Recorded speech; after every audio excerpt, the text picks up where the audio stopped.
ఒక చిన్న ప్రార్థనతో తిరిగి గత 2 వారాల్లో చెప్పుకున్న నా సాక్ష్యమును ప్రారంభిద్దాము. దయగలిగిన ప్రభువా, ప్రేమ కలిగిన తండ్రి, నీ మహాకృపల కొరకు వందనములు. నువ్వు చేసిన కార్యములు ఆశ్చర్యమైనవి, అద్భుతమైనవి, మహత్తరమైనవి ప్రభువా. వాటిని వివరించుటకు మాకు ఎంత మాత్రము సమయము కానీ, ఏ విధముగా ఆలోచించినా, మా జీవితకాలం అంతా వివరించిన సరిపడినటువంటి గొప్ప విషయములు ప్రభువా, అధిగమించిపోయినటువంటి విషయములు. ఆ దివ్యమైన అనుభూతితో మరి ఒకసారి నీ సన్నిధిలోకి నన్ను తీసుకొచ్చినందుకు నీకు వందనములు. వినుచున్నటువంటి ప్రియమైన సహోదర సహోదరులను దీవించి వారి హృదయముల్లో దేవుడు గొప్ప దేవుడు, ఆయన మహిమగల దేవుడు, ఆయన ఒక పాపి ఎడల ఇంత గొప్ప కార్యములు చేయగా నా జీవితంలో, మా జీవితంలో మరిన్ని గొప్ప కార్యములు చేయగలడని ఒక జిజ్ఞాస, ఆశ కలిగించమని యేసు నామమున అడిగి వేడుకొంచున్నాను తండ్రి. ఆమెన్. అవును, మనం చెప్పుకుంటున్నట్లుగా 45వ కీర్తన 1వ వచనము, ఒక దివ్యమైన సంగతితో నా హృదయము బహుగా ఉప్పొంగుచున్నది. నేను రాజును గూర్చి రచించిన దానిని పలికిదను, నా నాలుక త్వరగా వ్రాయువాని కలమ వలె ఉన్నది. అవును, దేవుడు మన జీవితంలో చేసిన దివ్యమైన అనుభూతులు, గొప్ప సంగతులు, ఆశ్చర్యమైనటువంటి సంగతులు మాట్లాడుకుంటున్నాము. ముఖ్యంగా నా జీవితంలో చిన్ననాటి నుండి ఆయన యొక్క ప్రేమ నన్ను ఎలా వెంబడించిందో వివరించి మీతో పంచుకుంటున్నాను. ఇంతకుముందు చెప్పాను, గుంటూరులో స్టార్ గర్ల్స్ హై స్కూల్లో ఏసై అంటే వింటూ ఎంతో ఆనందిస్తూ ఉండేదాన్నని. అక్కడ ఉన్నటువంటి టీచర్స్, బైబిల్ క్లాసెస్, ఆ రోజుల్లో అయితే నాకైతే ఏమీ నా జీవితంలో మార్పు కానీ, నా హృదయంలో మార్పు కానీ, నా హృదయంలో ఆయన వెంబడించాలని ఒక నిశ్చయిత కానీ లేదు. కానీ ఆయనంటే ఎంతో ప్రేమ, ఎంతో ఆరాధనా భావము హృదయంలో నిండిపోయి ఉండటానికి ఆ స్కూల్ కారణం. ఆ తర్వాత అంతకుముందు మేము ఏలూరులోనే చిన్నప్పుడు ఉండేవాళ్ళము. మా పెద్దనాన్నగారు ఉండేవాళ్ళు. ఆయన పేరు బివి రాజు గారు, రిటైర్డ్ పోస్ట్ మాస్టర్గా పనిచేసేవాళ్ళు. ఆయన దగ్గరికి మమ్మల్ని క్రిస్మస్ కల్లా, ప్రతి క్రిస్మస్ పండుగకు మా కుటుంబాన్ని ఆహ్వానిస్తుంటే మేము వెళ్ళేవాళ్ళం. అది కూడా నేను మర్చిపోలేను. ఎందుకంటే చాలా చిన్నదాన్నే, 9 సంవత్సరాలు, 9-8 సంవత్సరాలు అప్పుడు. అయితే ఆయన మమ్మల్ని, ఆయన ఇంటిలో నేను కొన్ని ప్యాంప్లెట్స్ చూసేదాన్ని, చదువుతుండేదాన్ని. యేసయ్య 5 రొట్టెలు 2 చేపలు ఎలాగ అనేకమైన జన సమూహానికి పంచిపెట్టారు, ఆయన సముద్రం మీద ఎలా నడిచి వచ్చారు, ఇలాంటి 2 కథలు నా జీవితంలో ముద్ర వేయబడ్డాయి. ఆయన ఆ క్రిస్మస్ రోజు తప్పకుండా మమ్మల్ని చర్చికి తీసుకెళ్ళేవాళ్ళు. అదే సంవత్సరానికి ఒక్కరోజు మేము అలాగా ఫ్యామిలీగా, కుటుంబంగా మేము అసలు చర్చికి వెళ్ళటం అనేది జరుగుతూ ఉండేది. నాకు ఇంకా బాగా గుర్తు, అప్పట్లో పెద్ద చర్చి అనేవాళ్ళు లూథరన్ చర్చిని, ఇప్పుడు సెయింట్ స్టీఫెన్ చర్చ్ అది. నేను అక్కడికి వెళ్ళి కూర్చొని పాస్టర్ గారు చెప్తున్నది నాకేమీ తెలిసేది కాదు, అర్థమయ్యేది కాదు. అందరూ పాట పాడేటప్పుడు నిలబడటం, కూర్చోవటం ఇవన్నీ ఎందుకో నాకు తెలిసేది కాదు. అక్కడ ఉన్నటువంటి కిటికీల మీద గాజు అద్దాలతో యేసయ్య జీవిత చరిత్ర బొమ్మలుగా చిత్రీకరించబడి అందమైన రంగు అద్దాలు ఉండటం మటుకు నాకు బాగా గుర్తు. ఓ, చర్చ్ అంటే ఇలా ఉంటుందా అనుకుంటూ ఉండేదాన్ని. ఈరోజు సాయంత్రం 4 గంటలకు ఆ చర్చి ప్రారంభం అయినప్పటి నుంచి వెంబడించినటువంటి ఆంటీ, వనజాక్షి ఆంటీని ఫోన్ చేసి అడిగాను, ఆంటీ ఈ చర్చిలో ఇంతకుముందు ఇలాగా అద్దాలు, గాజు అద్దాలు, యేసయ్య జీవ చరిత్ర అందమైన రంగుల అద్దాలతో కిటికీలు ఉండేవా పైన అని అంటే అవునమ్మా ఉండేవి అన్నారు. చాలా సంతోషం వేసింది. ఇప్పుడు ఆ చర్చి మెంబర్గానే నేను ఉంటున్నానంటే దేవుడి కార్యాలు ఎక్కడ మొదలు పెడతారు, ఎప్పుడు మొదలు పెడతారు, ఎలా ఎందుకు మొదలు పెడతారు, అవి ఎక్కడ మూర్తీభవించి సత్యం అవుతూ ఉంటాయి, జీవితంలో ఫలిస్తాయి. ఆశ్చర్యం. తర్వాత ఇక్కడ పెద్ద మైదానం అని ఒకటి ఉండేది ఏలూరులో. అక్కడికి మీటింగ్లు జరుగుతుంటే మా పెద్దనాన్న మమ్మల్ని పిలిచేవారు, వెళ్ళేవాళ్ళం. అది కూడా అడిగాను వనజాక్ష ఆంటీని, పెద్ద మైదానం అనేది ఏదన్నా ఏలూరులో ఉండేదా చిన్నప్పుడు, ఎప్పుడో విన్నాను, నాకు బాగా గుర్తు అంటే అవునమ్మా ఇప్పుడు అది స్టేడియంగా చేశారు అని. ఆ మీటింగ్లకి వెళ్ళినప్పుడు అక్కడ మా నాన్నగారితో అక్కడ మైదానంలో కూర్చొని ఆకాశంలో చందమామని నక్షత్రాలని గమనిస్తూ ఉండేదాన్ని. అక్కడ మా పెద్దనాన్నగారి ప్రోద్బలంతో 5 రూపాయలు పెట్టి ఒక పెద్ద బైబిల్ కొన్నారు ఫస్ట్ టైం. ఆ బైబిల్ చేతపట్టుకొని మా నాన్నగారి సైకిల్ మీద నేను ఇంటికి చేరిన గుర్తు, ఆ సంఘటన నేను మర్చిపోలేను. ఎందుకు చెప్తున్నాను అంటే ఇలాంటివి చిన్న చిన్నవైనా దేవుడు ఎంతగా మనల్ని ప్రేమించి మన జీవితంలో అవి ముద్ర వేస్తాడు. నేను గుంటూరులో ఉన్నప్పుడు అక్కడ సాల్ బ్రేకెన్ అనే ఆయన ఉద్యోగ సభలకు వెళ్ళి అక్కడ తీసుకున్న ప్యాంప్లెట్స్ ఎన్నడూ నా దగ్గర నుంచి పోలేదు. అవి నా దగ్గర చాలా సంవత్సరాలు, నేను రక్షణ పొందే వరకు, ఆ తర్వాత కూడా చాలా సంవత్సరాలు ఉండిపోయినవి. నేను చెప్పాను కదా, కాకినాడ కాలేజీలో చదువుతున్నప్పుడు ఎలాగ దేవుడు హృదయపూర్వకంగా నన్ను బాధ కలిగించడని, ఆయన ఇచ్చే రక్షణ కొరకు నేను కనిపెట్టుకొని ఉండటం మేలని చెప్పినప్పుడు, నేను తర్వాత యూనివర్సిటీలో ఉన్నప్పుడు ఉద్యోగ సభలు అని మొట్టమొదటిగా వెళ్ళి దేవుడు పరిశుద్ధుడు, ఆయన గొప్ప దేవుడు, నేను పాపిని అని గ్రహించుకొని రెస్టిట్యూట్ తీసుకున్నటువంటి పుస్తకములు తిరిగి చెప్పకుండా ఇతరులు నా దగ్గర ఉండిపోయినప్పుడు వారికి ఇవ్వకుండా ఉంచుకున్న పుస్తకములు ఇచ్చివేయటం, అలాగే దెబ్బలాట్లు ఎవరితోటో పెట్టుకొని వాళ్ళతో మాట్లాడకుండా ఉన్నప్పుడు ప్రభు మొట్టమొదట నీ అర్పణము బలిపీఠము దగ్గర వదిలిపెట్టి వెళ్ళి నువ్వు వారితో సమాధానపడమని చెప్పినప్పుడు వెళ్ళి చెప్పటము, ఇలా చేస్తూ ఉంటున్నాను. ఆ టైంలో దేవుడు నాతో మాట్లాడారు కదా. అంటే ఎందుకు అలా చెయ్యాలని మీరు ప్రశ్నించవచ్చు. ఇక్కడ మార్కు సువార్త 4వ అధ్యాయము 8వ వచనము, మంచి నేల అని ప్రభువు ఒక ఉపమానం చెప్పారు.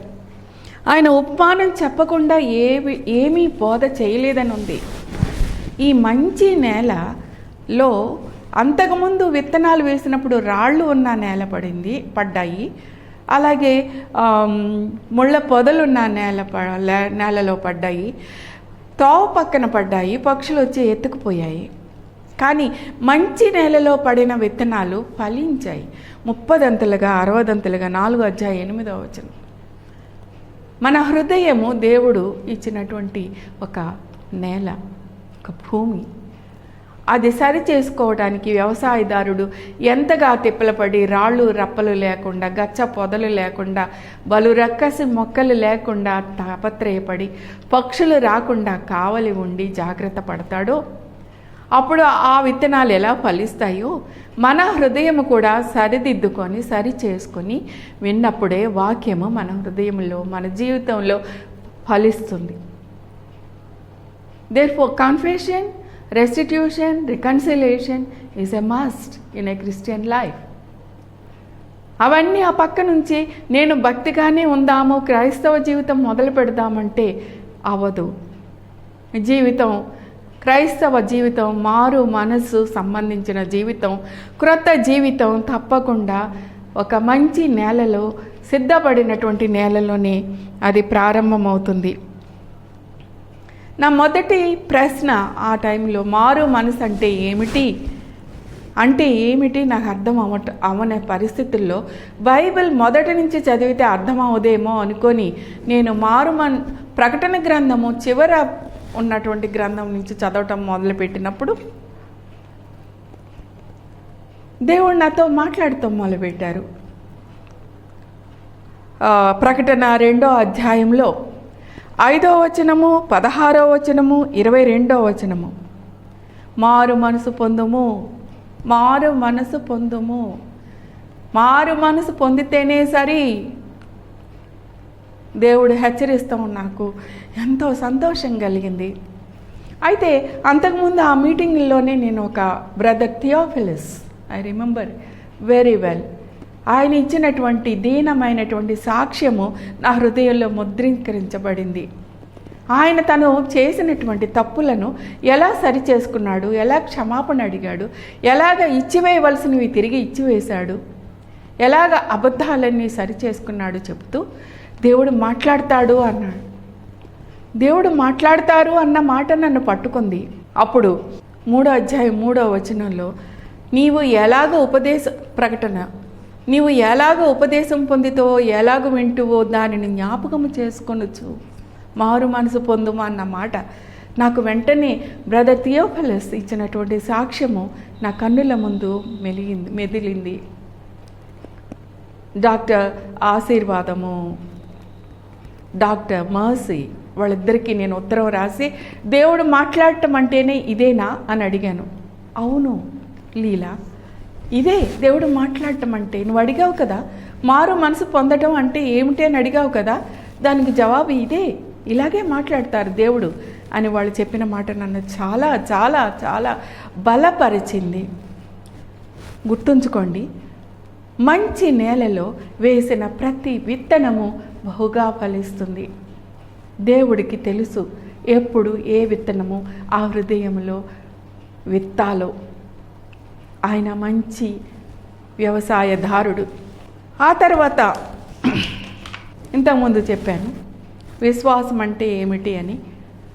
అది కూడా ఒక లూథరన్ చర్చ్ జగదాంబ దగ్గర ట్రినిటీ చర్చ్లో దేవుడు నాతో మొదటగా మాట్లాడి రోమా 10:17 వచనము చూపించి అక్కడికి వచ్చిన గెస్ట్ స్పీకర్ కూడా దాన్నే చెబుతూ ఎంతో ఆశ్చర్యంగా వినుట వలన, క్రీస్తు మాట వినుట వలన విశ్వాసము దొరుకునని చెప్పినప్పుడు నేను ఎంతో జాగ్రత్తగా దేవుని వాక్యం వినటం మొదలుపెట్టాను.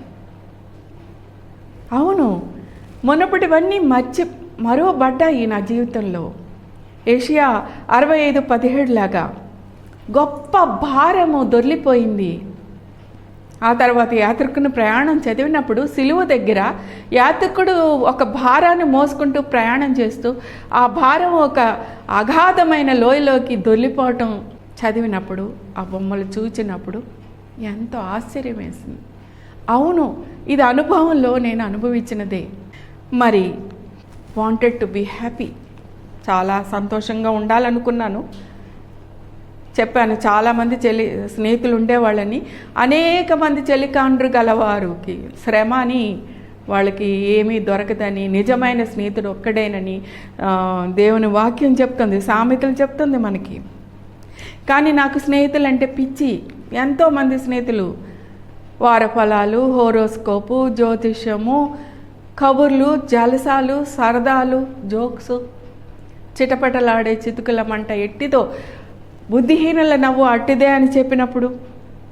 అంతేకాదు, జస్ట్ నేను దేవుణ్ణి 1973 ఏప్రిల్లో నేను ప్రభువుని విని, ఆయన మాటలు విని నా జీవితం మార్చుకోవడానికి ముందు, that is in the month of March 1973 ఫిబ్రవరి మార్చిలో నన్ను సైతాను పట్టుకోవడానికి సిద్ధంగా ఉన్న మంత్స్ అవి.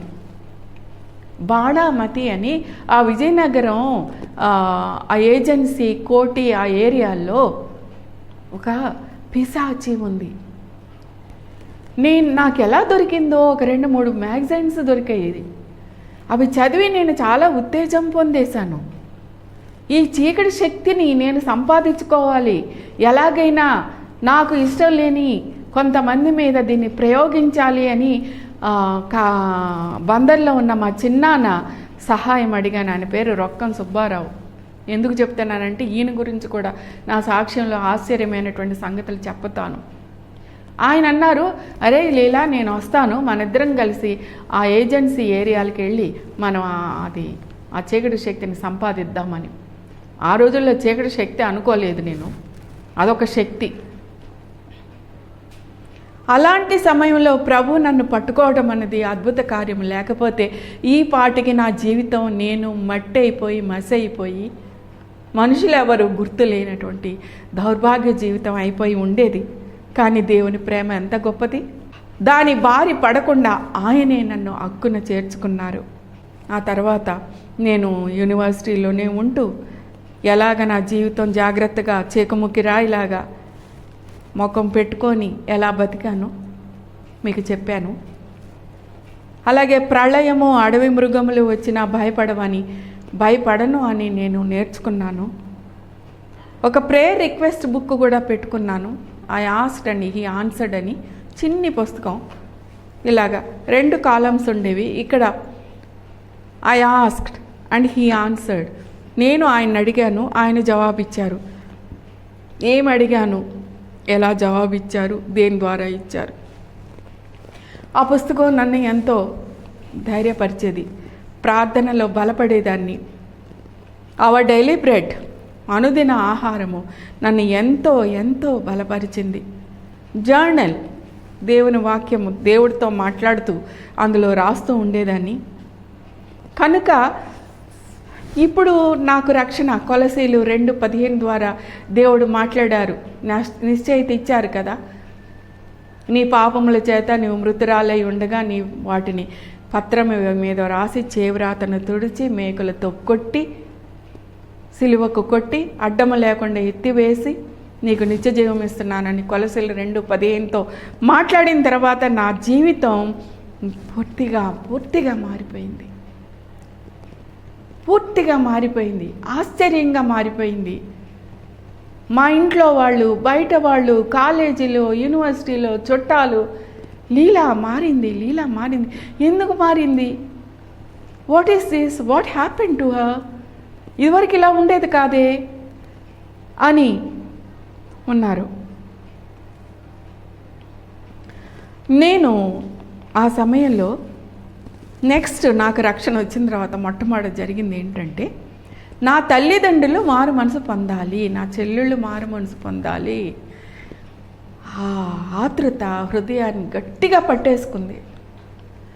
కూర్చున్నా, నించున్నా వాళ్ళ గురించే ఆలోచన, వాళ్ళ గురించే ప్రార్థన, వాళ్ళకి వాక్యం చెబుతూ, వాళ్ళని ప్రేమిస్తూ, వాళ్ళకి ఎలాగోలాగా వాక్యం అందిస్తూ తాపత్రయపడిపోతున్నాను. ఆ టైంలో ఎంతకీ వాళ్ళు అసలు లోబట్టం లేదు. ముఖ్యంగా మా డాడీ, మా మమ్మీ. అసలు ఆ టైంలో నాకు చాలా దుఃఖంగా ఉంది. ఆ రాత్రి ఒకరోజు నాకు ఒక కల వచ్చింది. నేను ఒక సిల్వర్ షిప్ మీద ఉన్నాను. ఒక వెండితో తయారు చేయబడిన పెద్ద షిప్ మీద ఉన్నాను, డెక్ మీద ఉన్నాను. అక్కడ ఎంతోమంది జనం ఉన్నారు. నేను కూడా వాక్యం వింటున్నాను. ఆకాశం తెరవబడింది. పెద్ద బోరధ్వని వినిపించింది. 2వ రాకడ, క్రీస్తు ప్రభు వస్తున్నాడు, సిద్ధపడండి అని పెద్ద శబ్దం రాగానే ఇక్కడున్న మనుషులు చాలామంది చెల్లాచెదరైపోయి పారిపోతున్నారు. నాకేం చేయాలో తోచలేదు. 2 చేతులు ఇలా పెట్టుకొని, తండ్రి నా తల్లిదండ్రిని, మా డాడీని, మా మమ్మీని, మా చెల్లెల్ని మార్చండి, వాళ్ళని రక్షణ ఇవ్వండి అని చెప్పి ఏడుస్తున్నాను, తిరుగుతున్నా. అప్పుడు అనుకోకుండా ఆకాశం తెరవబడింది. అక్కడ ఒక పెద్ద గుండ్రటి చెక్కతో చేయబడినటువంటి గడియారం కనిపించింది. అది దేవుడి గడియారం అట, ఎవరో చెప్పారు నాకు అప్పుడు. దాని మీద ఇంకొక చెక్క ఉంది, అది ఇలా తిరుగుతుంది. సరిగ్గా అది 12 రావటానికి 5 నిమిషాల ముందు ఆగిపోయింది. అప్పుడు నాకు ఒక స్వరము ఆకాశం నుంచి వినిపిస్తుంది, అమ్మా అంతగా బాధపడకు, నీ తల్లిదండ్రులు, నీ అక్క చెల్లెళ్ళు మారుతారు, వారికి ఇంకొంచెం సమయం ఉంది, వారు మారుతారు. ఆ భారము, దుఃఖము భరించలేనంతగా ఉంది కనుక దేవుడు ఇచ్చినటువంటి ఈ ఆదరణకరమైనటువంటి కళ నా జీవితంలో చాలా నెమ్మదిచ్చింది, విశ్వాసాన్ని ఇచ్చింది, నిరీక్షణనిచ్చింది. అదే సమయంలో నేను ప్రభువుని ఇలా వెంబడిస్తున్న సమయంలో నాకు మరి ఒక కళ వచ్చింది. విచిత్రమైన కళ. ఆకాశం తెరవబడింది. అక్కడ ఎండిపోయిన ఒక చెట్టు ఉంది. దాని మీద అనేకమైన కాకులు నిశ్శబ్దంగా ఉన్నాయి. నేను అనుకున్నాను, కాకులు ఎప్పుడు నిశ్శబ్దంగా ఉండవు కదా, ఇలా ఉన్నాయి ఏంటి అనుకున్నాను. సడన్గా అవి అరుచుకుంటూ కావు అనుకుంటే ఎగిరిపోయినాయి. అది అయిపోగానే మరి ఒక బోరధ్వని, రెండవ రాకడ అని వినిపించింది. అయితే కొంతమంది స్త్రీలు చాలా భక్తిగా నడుస్తున్నారు. వాళ్ళ వేషధారణ చూస్తే మహాభక్తి ఉట్టి పడుతుంది. వాళ్ళ వస్త్రధారణ కానీ, వాళ్ళ వ్యవహారం కానీ, వాళ్ళ తల కట్టు, బొట్టు, నడక అంతా చాలా భక్తిగా అనిపిస్తుంది. కానీ ఈ రెండవ రాకడ అని వినిపించిన సమయంలో మళ్ళా ఒకసారి వినబడి ఒక పెద్ద గాలి దుమారం వచ్చి వాళ్ళు వేసిన ముసుగులు ఎగిరిపోయాయి. తలలు బోడైపోయినాయి. మొఖాలు చిన్నబుచ్చుకొని, మొఖాలు చేతులతో కప్పుకొని పారిపోతున్నారు. ఆ తర్వాత అదైపోగానే మళ్ళా కొంతమంది ఈ లోకంలో హీరోస్ అట, నాయకులట, ఆత్మీయమైన నాయకులు, ఈ లోకంలోని నాయకులు చాలా టీవీగా నడుస్తూ వస్తున్నారు. నేను చూస్తున్నాను. సడన్గా వాళ్ళల్లో ఏం జరిగిందో తెలియదు కానీ ఒక వింత ప్రవృత్తి కనిపించింది. వాళ్ళు పురుషులే కానీ స్త్రీలను పోలినటువంటి వ్యవహారము, నడక, తీరు. ఆ తర్వాత కొంతమంది అందమైన అమ్మాయిలు, ఒక అద్దాల గది ఉంది, అద్దాలు అమర్చిన గది ఉంది, గోడలంతా అద్దాలు ఉన్నాయి. ఎందుకు చెప్తున్నానంటే ఈ 3 విషయాలు నేను కళ్ళారా తర్వాత చూశాను. నా జీవితంలో అవి నెరవేరిని కలలు, ఒట్టివి కాదు. నేను చెప్పాను కదా, యోబులో దేవుడు 1 మారు పలుకును, 2 మార్లు పలుకును, స్వప్నమందు కలలో మాట్లాడును అని. అవి ఎదురు చూస్తూ కనిపెట్టుకుని ఉన్న వారికి అవి దొరుకుతాయి. ప్రతి కళ దేవుడు ఇచ్చింది కాదు. ఎవరైతే ప్రార్థనలో ఉంటారో వారితో దేవుడు కొన్నిసార్లు మాట్లాడతారు. అలాగా ఈ అందమైన అమ్మాయిలు చాలా చాలా విపరీతముగా వాళ్ళ ప్రవర్తన ఉంది. కానీ వాళ్ళ జీవితంలో దేవుడు లేరు. అప్పుడు నాకు ఏషియా 3వ అధ్యాయం 16 నుంచి 24 వరకు ఉన్న వచనాలు జ్ఞాపకం వచ్చాయి. వీళ్ళు వాళ్ళ అవుట్వర్డ్ అపీరెన్స్కి ఎంత ఇంపార్టెన్స్ ఇస్తారు, కానీ అది ఇంపార్టెంట్ కాదు అని. నాకు అప్పుడు చాలా ఫ్యాషనబుల్గా ఉండటము, చాలా విషయాల్లో నేను ఎలా సరి చేసుకోవాలి, నా డ్రెస్సింగ్, నా మాట తీరు, నా నడక, నా ప్రవర్తన నేను నేర్చుకుంటాను ఈ కళలో. అయితే నా జీవితంలో నేను ఎంతగా తగ్గించుకొని ఎంతగా ఉన్నప్పటికీ నా భర్త చనిపోగానే ది సో కాల్డ్ లీడర్స్, ఇందాక చెప్పాను సీనులో, the so called women leaders are the men leaders, spiritual as well as outward, they started to give me a wrong type of counseling. నువ్వు తెల్ల బట్టలే కట్టుకో, లేకపోతే నీకెందుకు 2 గాజులు గొలుసు, నీకు ఆ కారు ఎందుకు, నీకు ఆ స్కూటర్ ఎందుకు, నీకు అదెందుకు, ఇది ఎందుకు. Then I thought something is wrong here. గలతీయులు 2:6 వచనంలో, వారెట్టి వారైనను నేను నిర్లక్ష్యం చేసి తిని. వారి ఎంత గొప్ప సేవకులైనప్పటికీ this is not the way how to treat an a widow. This is not their responsibility. That is not the way. నా తండ్రి ఉంటే ఆ విధంగా ఉండేది కాదు పరిస్థితి. సో నేను ఈ పై వేషానికి చాలా దూరం అయిపోయాను. పై వేషంతో భక్తి నటించడం అన్నది అది దేవుని వాక్యము సారమైంది కాదని నేను నిర్ణయించుకున్నాను. ఆ తర్వాత నా మొదటి ప్రేమ, ఆత్మీయ ప్రేమ నా తండ్రి పట్ల ఎట్లాగ జరిగిందో మీకు వచ్చేటటువంటి ఎపిసోడ్లు దేవుని చిత్తమైతే మీతో పంచుకోవాలని ఆశపడుతున్నాను. చిన్న ప్రార్థన చేసుకుందాము.